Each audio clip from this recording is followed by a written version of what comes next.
Enota šteje 48 oseb, od tega 41 operativnih gasilcev, 2 medicinska tehnika in 2 logista, pripadnika civilne zaščite ter pripadnica in pripadnik civilne zaščite v okviru vodstva Slovenske uprave.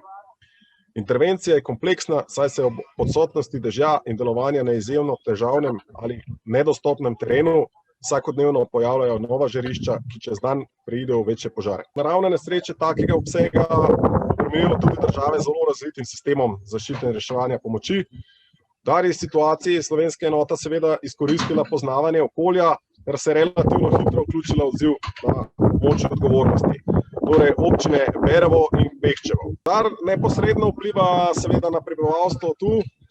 Lahko kot primer navedem pri drugem dnevu intervencije, kjer se je slovenska operativna gasilska enota postavila v Blini in branila dejansko naselje Mačevci, so gasili tudi v bistvu že hiše in preprečili, da bi se požar širil preko ceste, kjer bi ogrožil tudi mesto Berovo.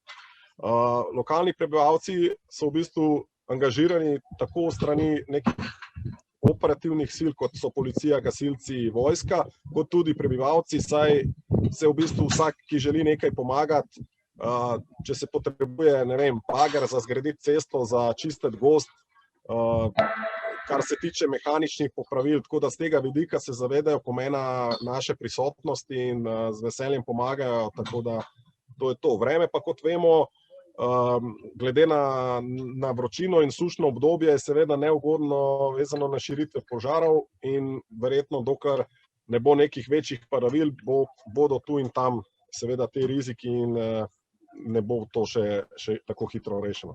V bistvu lahko rečemo, zdaj smo na področju drugega komand posta iznad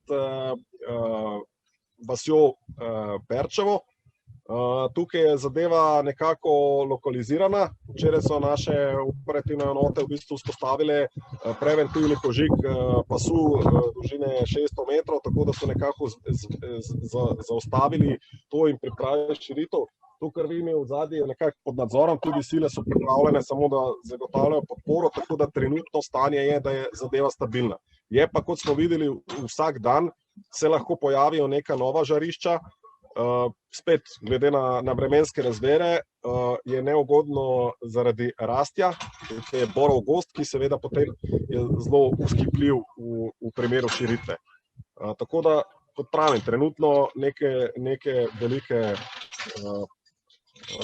trenutno nevarnosti ni, se pa zadeve spreminjajo, ker tudi čez dan rastejo temperature, po noči nekje padejo nekje do 12 stopinj, čez dan je bilo pa tudi že 44, tako da bi res lepo, če bi malo dežja prispelo v te konce.